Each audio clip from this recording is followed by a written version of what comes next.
Hello, dear viewers across the world, and welcome to the Ambassadors Program, coming to you from Ashorooq Television Network. This is Shakoor, Nyaketo. As we travel through the cameras, we will walk you around places to see, people to know, and stories to learn from. Today, we brought you a story from Rwanda, as we are welcoming the head of the mission here in Sudan, Mr. Abel Buhungu. Very welcome to Ashorooq Network TV. We're very happy to have you. Thank you very much, Mr. Shakoor, for having me. Well, thank you so much, Mr. Abel. Now, as we are continuing our program, we will take you through a video to know more about Rwanda. Then we will continue our discussion.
Welcome back, dear viewers. I hope you liked the video, and I'm definitely sure you have enjoyed watching a lot about Rwanda. To bring you the story from the horse mouth, today with us, the head of the mission here in the Embassy of Republic of Rwanda in Khartoum, Mr. Abel Buhungu. We back to you. Do we know who are we talking to this morning? Thank you, Mr. Shakoor. Like you correctly said, I'm the head of mission of Rwanda here in the Sudan. I represent my country here. And my name's like you correctly addressed me, I'm Abel Buhungu. I've been here for almost 2 years now. Oh, 2 years. That's right. And Rwanda as a country, if I may, is located at the heart of Africa. It's one of the 7 members of the East African Community, a member of COMESA, just like the Republic of Sudan is. Yes, we know that. The capital of Rwanda is Kigali. Okay. We are 26,300 kilometers in size, and the country is populated by about 13 million people. Okay, that's fantastic. We are landlocked, but air-linked. We have a number of international airlines that fly to Kigali and to other parts of the world. Okay. And more specifically, Rwanda Air goes to about 30 destinations, both on the continent and in other continents. As I've also seen that Rwanda Air flying to US. That's right. No, it was about to start flying to New York just before COVID set in. So it was halted a little bit. Okay. But we'll be flying there soon, I believe. But flies to other countries, China, the UK, Belgium, India, okay. And on the continent I can't list. It's south, east, north, west. That is very much. Central. Yeah, that's very good. Mr. Ambassador, if we would like to know much about Rwanda, from war to peace and from destruction to building, as well as from bankruptcy to one of the fastest growing economy in Africa. We would like to learn the story of Rwanda, where Rwanda was in 1990s and today, how peace has been sustained. Well, let me begin just briefly by a bit about our pre-colonial period. Yeah. Rwanda existed as a kingdom right from the 11th century, as far back as that time. And it existed as a nation state up to the time of the colonial masters for over 700 years. We, before the colonials, were a united people. We had a homogeneous culture, one of the few countries in the world that speak one language. All of us speak only one language. Speak only one language. What is that language? Kinyarwanda. Kinyarwanda. By the way, we are, of course, after the colonial masters, we now have adopted languages like the phones. We are Francophone, we are Anglophone, but above all, we are Kinyarwandaphone. Yeah, Kinyarwandaphone. We all speak that language. That's a uniting factor, a big one. We had very strong Rwandan values, just as you do here in the Sudan, that helped us build the unity, helped us be as patriotic as we would wish to be. And once the colonial masters came and realized we were a nation state, even at the time they arrived, we had a standing army to defend the sovereignty of the nation. We had all the government structures you can think of today that we also have and you have. They realized it wasn't easy to rule and conquer over us. Okay. And they initiated the divide and rule policy. And the first thing they did was to disparage the Rwandan values, Rwandan culture, and even went to the extent of banishing the Itorero, which was our traditional school that inculcated and nurtured the Rwandan values that include patriotism, discipline, hard work, you can name it. Good. After all that was done,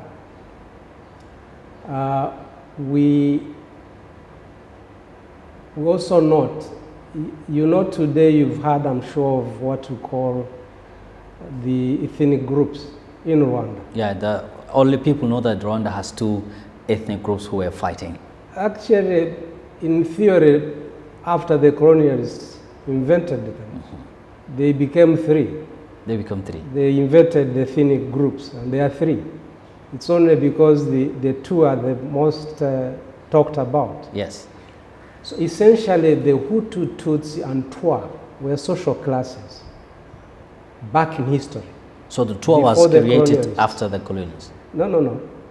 The ethnic groups, all the three ethnic groups were created because before the colonialists, these were social classes. They were not ethnic groups. Okay. You can't talk of an ethnic group when you have a homogeneous culture, you all have one language, and you all stay across the same hills and mountains, valleys. There are no particular areas of Rwanda that are inhabited by one ethnic group or the other. Okay. We all stay across the hills and mountains. But they then, to execute or implement their divide and rule policy, which was meant to conquer us as a people, they carried out a social research back in 1930, a very demeaning social research. We have video evidence of the colonial masters measuring the length of the nose, the width of the forehead, the height of our people back in 1930.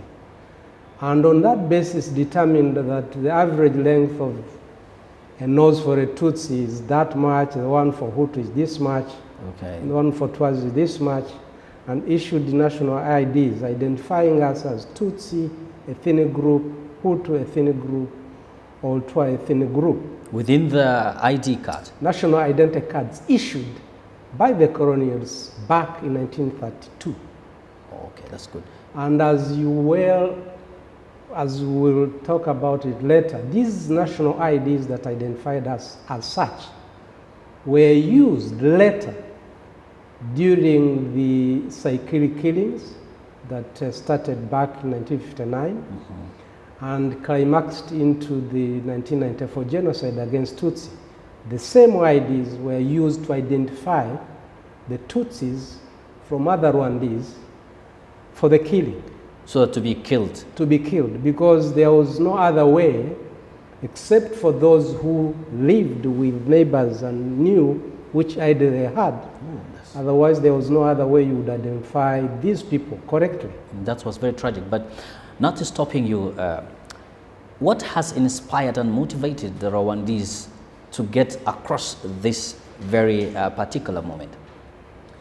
Thank you, Mr. Shakoor. Maybe just to, after dividing us and issuing these national IDs, just to fast track it a little bit, by the 1950s, the Hutu children who had been taken through the education system that was also established by the colonial masters, Catholic schools more specifically, were now supported to create some political parties.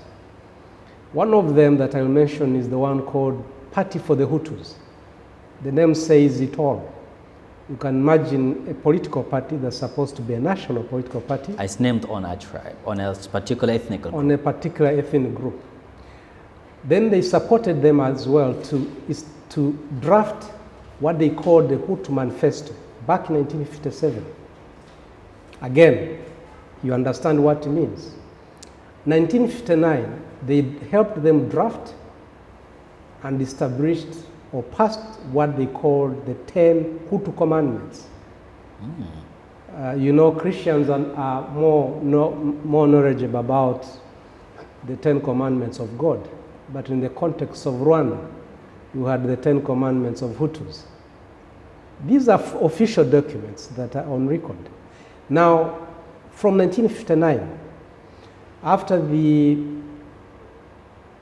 killing, mysterious death of the last effective king of Rwanda, King Rudahigwa, who was summoned in a meeting in Bujumbura, which at the time was the regional capital of Burundi, Rwanda.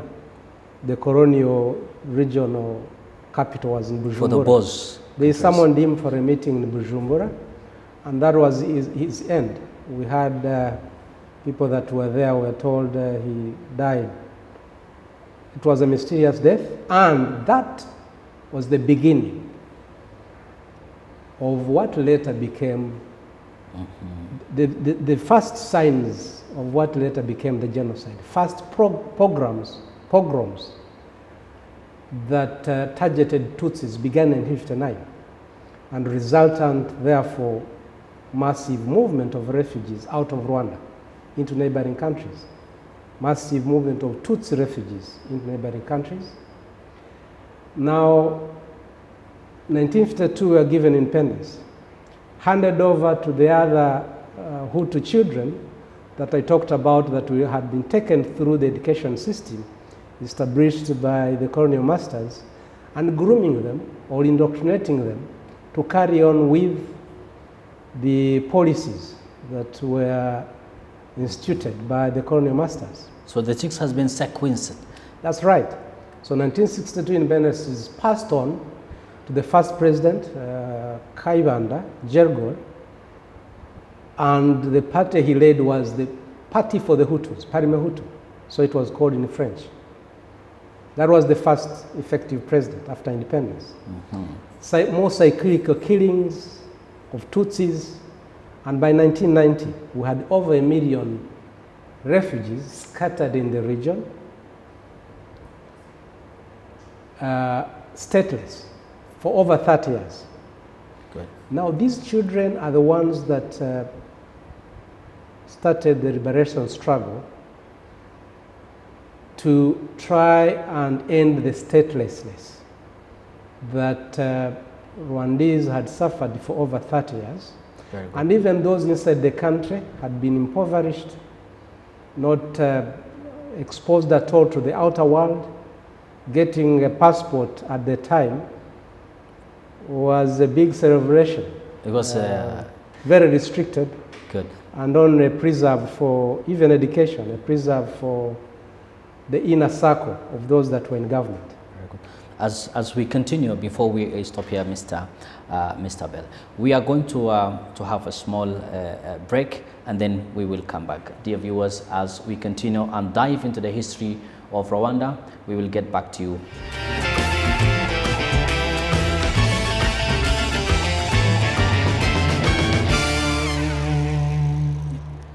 Welcome back again, dear viewers, to our TV show, The Ambassador. We'll continue our story today about Rwanda.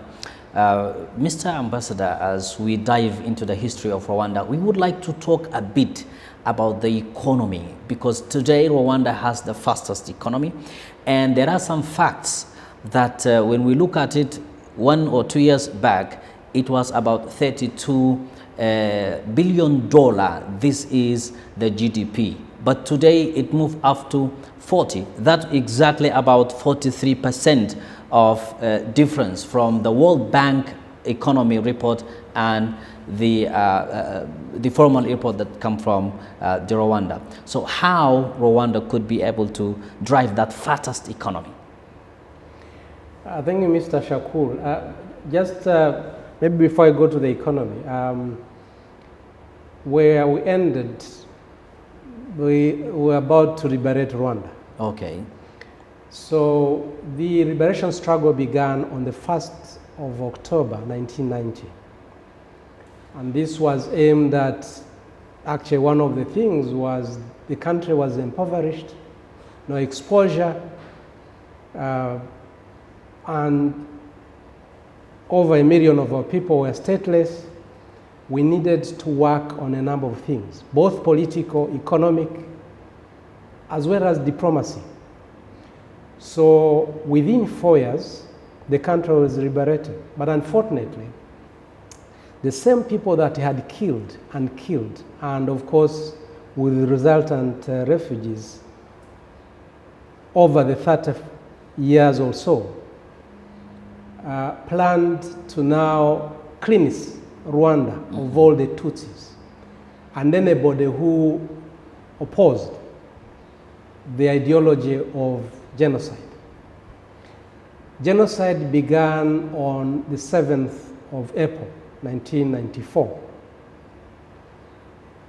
and was ended by the 4th of July, 1994. Within 100 days, over 1 million Tutsis had been massacred. Over 1 million? Over 1 million Tutsis had been massacred. Using roadblocks that were mounted across the country, using militias that were recruited as far back as 1992, called Interahamwe, trained and armed with traditional weapons, pangas or machetes imported from outside the country I don't want to mention here. Over 5 million pangas imported for that purpose. Radios, TVs, messages, official they were all promoting speeches by government, promoting hate and killings, national IDs that I talked about that identified people as Tutsi, Hutu, and Twa, used to target the Tutsis. That's how fast. That is the fastest genocide in the history. Okay. How does it end? It ended only thanks to the Rwandan Patriotic Front, the very one that I talked about that started the liberation struggle in 1990, 1st October. Because the UN force that was deployed back in Rwanda in August of 1993, after the government, then the genocidal government, had negotiated with the Rwandan Patriotic Front and agreed to share power in order to execute the political program of the RPF. So it was interested, certainly, the very reason why it had started the liberation struggle. The UN force, once the genocide began, they withdrew close to 85% of the force and left Rwandese at their own peril. So the RPF, which was in a peacetime at the time because they had signed the peace agreement, resolved to start the military campaign against the genocide, and within the 100 days or slightly less than that, against all odds, the RPF managed to stop the genocide. Now, after stopping the genocide, certainly the challenges were enormous, but with the RPF determined to unite Rwandese, rebuild the unity, restate the Rwandan values I talked about. How do you restate the Rwandan values? Because already people have the values and then we restate the values. Well, they had been, one of the institutions that was meant to, back in history, like I said, was meant to nurture and inculcate these Rwandan values within the young men and girls that were born, had been banished by the colonial masters. Rwandan values culture treated as satanic, and of course fought by the colonial masters because they believed, they saw, and it was true, these are the ones that brought us together as a people. So without them, they knew they would achieve the objective of conquering us, and they did. Now, the RPF, once in government, instituted a government of national unity. Even soldiers and the police at the time, gendarmerie, who unfortunately, as a force, were used by the genocidal government to execute the genocide, were integrated, of course, on the merit of those that as individuals, did not participate in the genocide. They were integrated. Political leaders integrated into government. Okay. But of course, those that did not participate directly in the genocide. Military, police, other security services integrated. And then back to the issue of the economy. Rwanda is not endowed with a lot of natural resources like some other countries on the continent. But we believe the human resource is the most important resource that we have as a people and as a country. 1994, we had a big challenge of the human resource. Okay.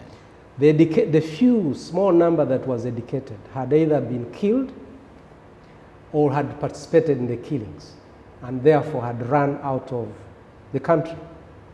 1994, once overpowered, the genocidal government ran into eastern DRC and they took with them as hostage over 3 million of our people, hostage.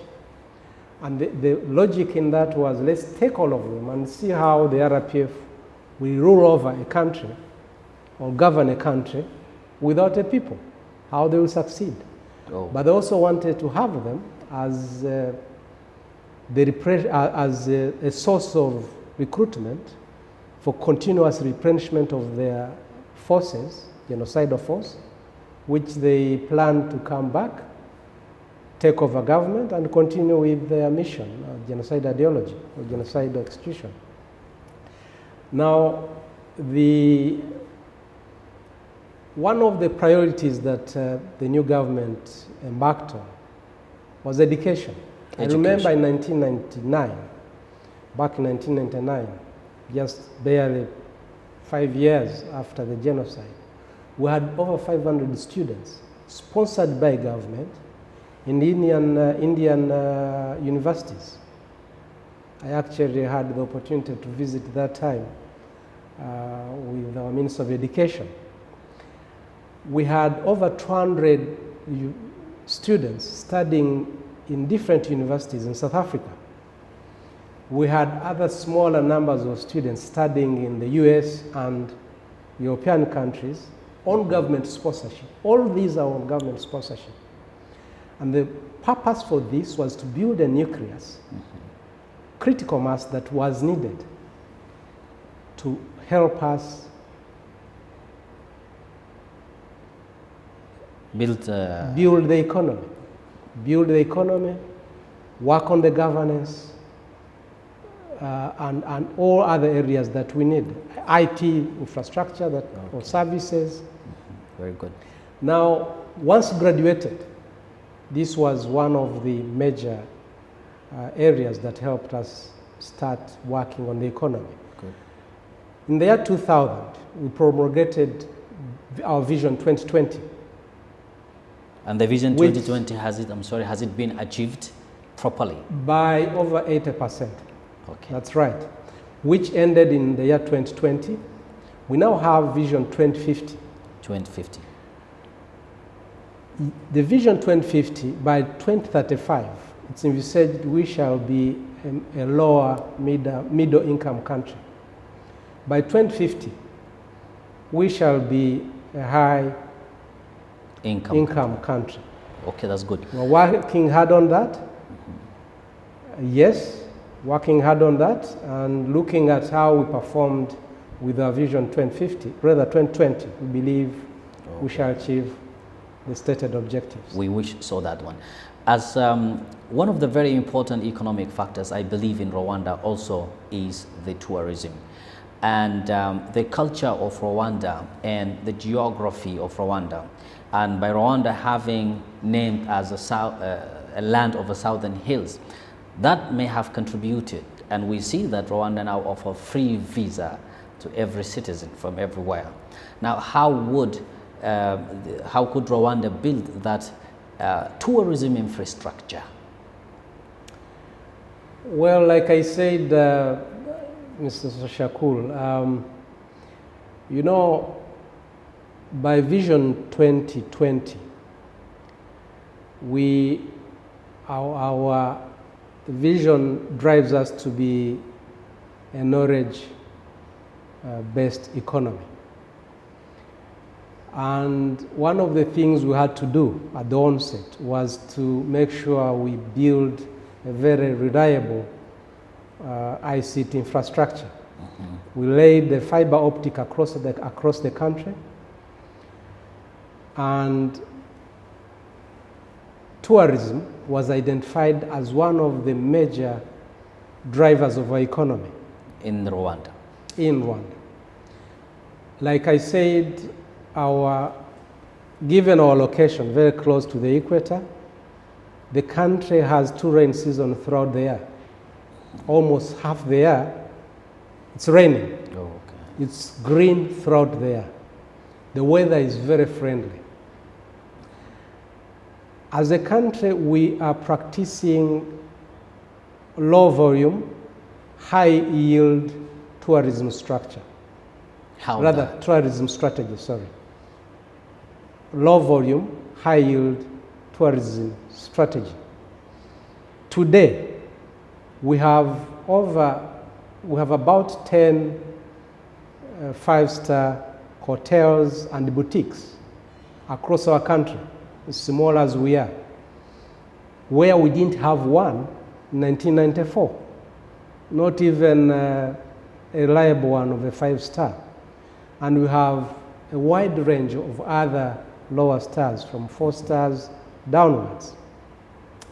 One of the critical needs for you to get or to execute the low volume, high-end tourism strategy is to have reliable services, is to have very good infrastructure, hotels, road networks. We have road networks throughout the country.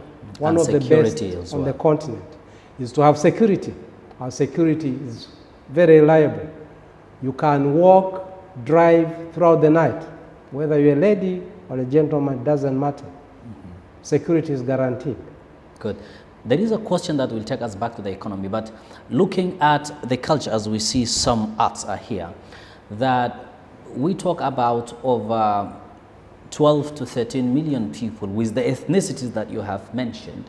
How diversity of Rwanda uphold that peace vision and then continue together as people connect the culture with tourism and then culture with the economy?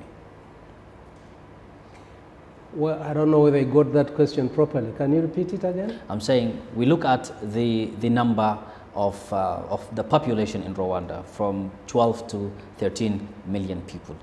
Definitely these people include the ethnicities that you have spoken about. How would the diversity of Rwandese help and support the economy and the culture? You know, as far as culture is concerned, and talk about the ethnicity, after the liberation, the national IDs I talked about that were ethnic were abolished. Okay. We now have one national ID that identifies us as Rwandan, born by these parents, and that's it. So we no longer have the 3 ethnic groups. You have only Rwandese. We have Rwandese. But remember, I told you we have a very rich culture as a people. Okay. Even in the tourism that we talk about, we have, for example, you might have seen the video, I believe, what we call inyambo, the cows. You know, traditionally cows. Yes, I will see that one. Meant a lot in our country, with the big horns. Big horns. Yes, and very elegant, if you saw. They are. Sometimes even with, you know. So we have museums laid across the country that show the diversity or show a lot about our culture. We have our history. Unfortunately, a bit of the history is very terrible. Very good. The genocide I talked about. Good. But it's also important for people to know. You can't know where you're going if you don't know where you're coming from. Good, very, very wonderful. Well, we are captured by time. But before we conclude, we have a question that related to the economy. as we've spoken about the corruption, how does the Rwanda authority fight corruption? As we know that in Africa, corruption has been always the driven factor of underdevelopment. So how will the corruption has been fought? Very important. Just to add on the tourism aspect, Rwanda is one of the biggest hosts of big conferences and meetings, if you may have noted. Definitely. Rated second on the continent. And because, of course, of the infrastructure we put together. And because we've identified tourism as a major driver of our economy. We are also now a sports tourist destination. I'm sure you've noted, if you've noticed, Rwanda has lately been hosting the NBA Africa League in one of the very ultra-modern indoor stadiums. All right, that's fine. Indoor sports stadiums built in Rwanda. Now, on the corruption aspect, you know, like I said, Rwanda is not so much endowed with lots of natural resources. We have some minerals, but not as much as certain other countries. And one of the strategies we've used to grow our economy is to make sure we have institutions and laws that prevent corruption. We have zero tolerance to corruption. 2 days ago, one of our ministers has been was actually served with 5 years sentence. I have noticed that. That's right. And so for us, when it comes to corruption, it's zero tolerance, whoever you are. Today, and now it's for a number of years, annually, we have to declare wealth. Declare wealth? Individually. All government officials, from some level, of course, not, but directors, if you, for example, have anywhere you meet with finances or government, going upwards, and even the president. Even the president? Even the president. Himself can be held accountable for any kind of corruption? I mean, annually, he declares his wealth. Okay. That's right. So all government leaders and officials great annually declare their wealth. And we have institutions that have been put in place to help us deliver to that vision. We have the Auditor General's Office that is dedicated to that. We have the Ombudsman's Office that is also dedicated to that. We have the Tender Board. And we have other, even when a government official, a minister is appointed, when sworn in, one of the things he has to state is exactly that. He's never going to use his position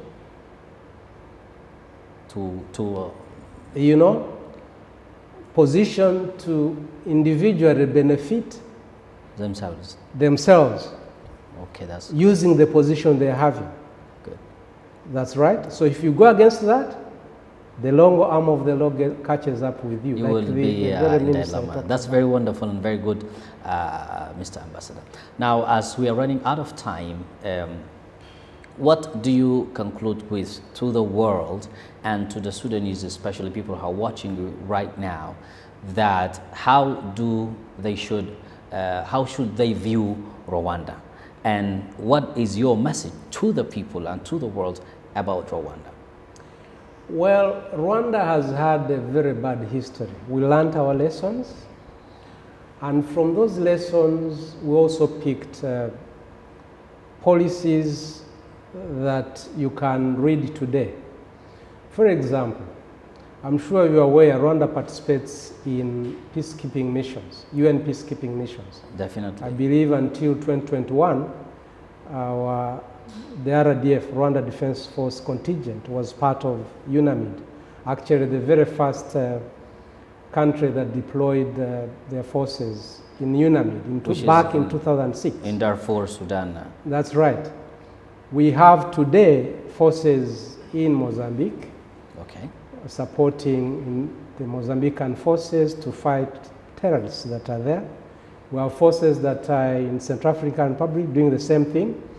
That's a lesson learned, because we believe that just as we tested what absence of security meant to us, we need to support other brothers on the continent and beyond when we can, to help out, achieve that objective of getting peace. Because without peace, it's difficult to achieve development, which we all aspire to as a country, Rwanda, Sudan, and all other countries.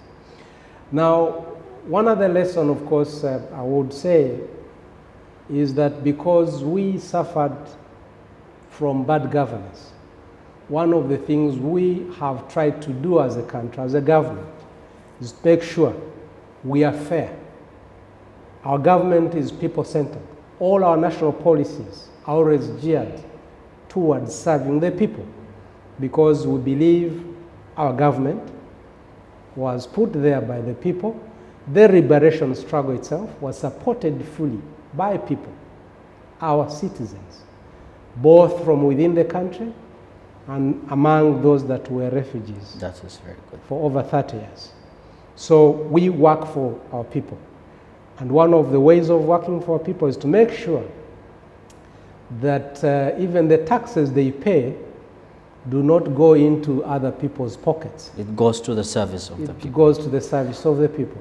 As we're coming to the end, Ambassador, we would like to thank you for being with us and talking to our show.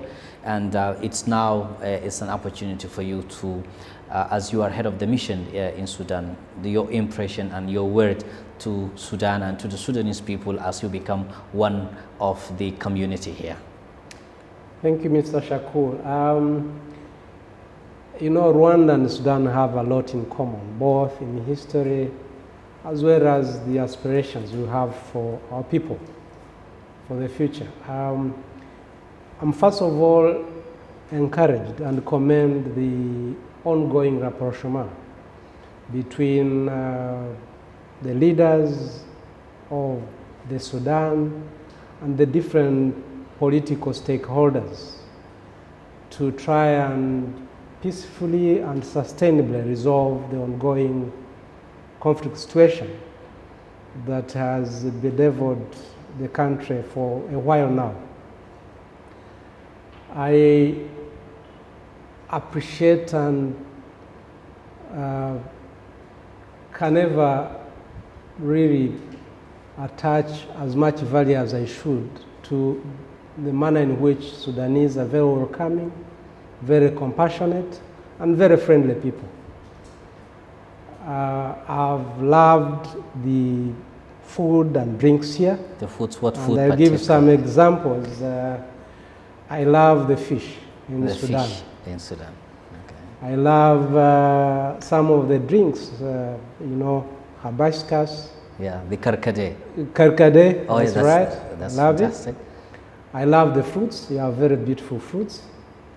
And I must say, you know, the other very attachment I have that I always believe we should be emulating is the very close family ties the people in Sudan have.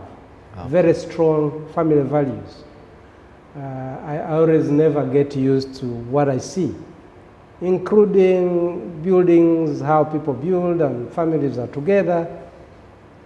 You drive around or walk around, you see people sitting together, drinking tea in groups, small groups. Yes, and the tea makers. Very beautiful. Oh, that's good. Very close social ties, both in families, but as well as how you welcome people from outside like myself. Oh. My stay here has been very fulfilling, and I look forward to more time here and with the Sudanese. Well, by that, thank you so much, Mr. Ambassador Abel Buhungu, the head of the mission of Rwanda in Sudan. And dear viewers across the world, thank you so much for watching, and thank you for being part of the English show here. This is The Ambassador.